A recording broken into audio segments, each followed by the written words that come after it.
Ranting, reflecting, reasoning, reckoning. The Huddle. With corporate cars delivering unbeatable prices on luxury European vehicles. Josie Pagani is with us. Hello, Josie. Hi, Larry. Cameron Slater. Hi, Cam, from Whale Oil. Hi, Larry. Cam, as reported on your blog about a week ago, Mana and .com are talking a cute deal that could see .com's party with a bunch of MPs. Tricky, what do you see? It is a tricky deal, but this is what MMP does. It throws up tricky sort of deals. But there's some interesting news just come in. Jevon Golter, who is Hone Harawira's staff member, has just posted on Facebook. He says, OK, so we'd be helping a fat, rich, white prick with a bunch of money, but it would obviously help Mana too. I quite liked Morgan Godfrey had a tweet the other day saying that, of course, Sue Bradford has said the Internet Party is the antithesis of Mana, and meanwhile Mana members want to know what antithesis means. So, you've got a party of about 4 members, and already in true far-left tradition, they're splitting. Well, this is the problem that they've got, though, is that they're a far-left party. They're staffed by Unite workers, in the case of John Minto and things like that. Last week we also, together with Newstalk, broke the news of the bullying of his security guards and the underpayment of his security guards. And that's continued today with .com on Twitter, mounting an attack against some blokes that just want their back pay. And so you've got these far-left people who supposedly stick up for the workers, looking at climbing into bed with an extreme narcissist who wants to take advantage of almost everybody. And that's the thing I reckon that really offends me about this, is that it's anti-democratic. You've got a party on 1% who wants to unite with another party on about 1% and try and make 2% and hold the balance of power. And that, to me, is just deeply undemocratic. All for the purpose of trying to prevent Kim.com being extradited. Yeah, or whatever the purpose, the idea that you'd manipulate the system to try and win the balance of power without having to win the support of most people. In a democracy, unfortunately, you have to go out there and win the support of most of the people. Josie, though, is it any different from what Alliance had? They had a bunch of other parties under their umbrella, and you were a member of that party. That's right, but the difference there, Larry, and I'd say this, and I'm the first to hold the Greens to account, but where they have a principled position is that they want to go out and get the most support they can, and if it's, say, 15%, which is what they're aiming for, they would only expect to get 15% worth of influence on the government, a proportional worth of influence. So that's a principled position, and that's what MMP is about, and I've got no problem with that. It's when these small parties think that they can manipulate and tricky up the system Josie, to hold the balance of power. What's worse, Josie, is we've got a guy with a history of fraud and insider trading and all of those sorts of things. He's not a citizen. He can't actually stand for Parliament. He's facing serious charges on racketeering, money laundering, as well as copyright. He's trying to form a political party. It has no members. It has no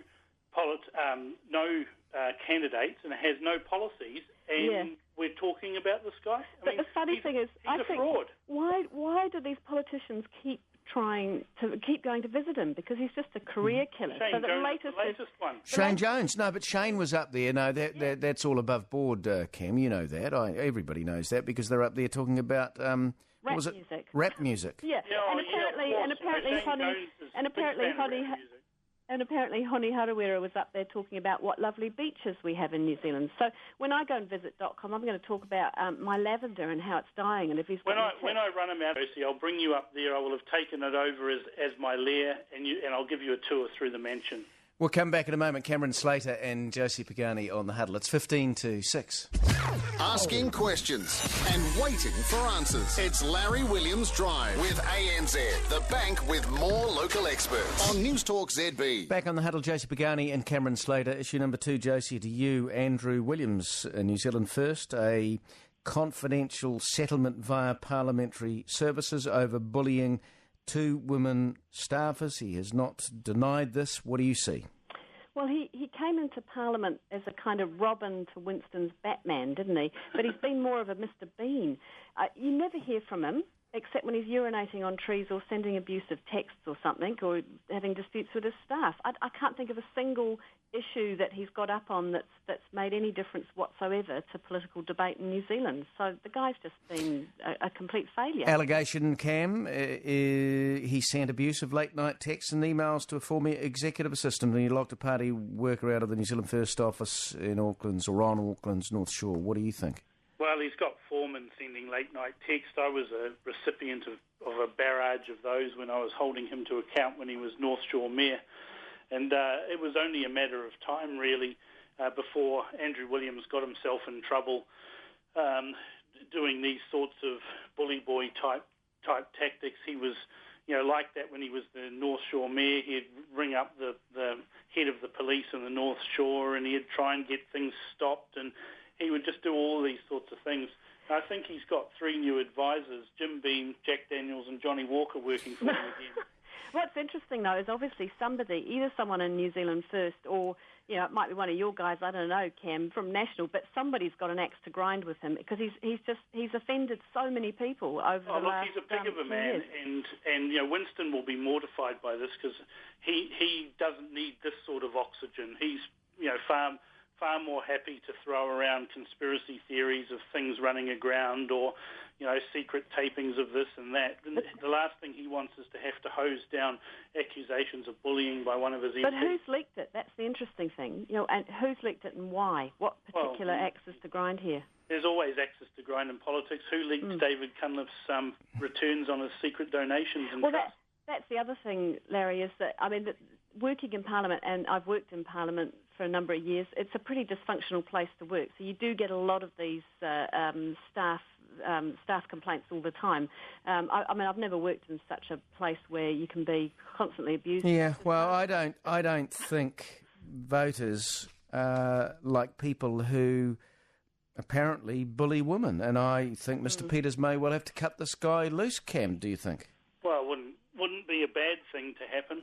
Well, he's not done anything, has he? That's the thing. He's just achieved name zero. Any New Zealand First MP that has ever done anything. It's all a bit unsavoury in New Zealand First. You've got Brendan Horan, who's, he wasn't found guilty of stealing his mother's money, but it just leaves a bad taste in your mouth. And here we are again. It's a one-man show, really, isn't it? It's a cult of personality.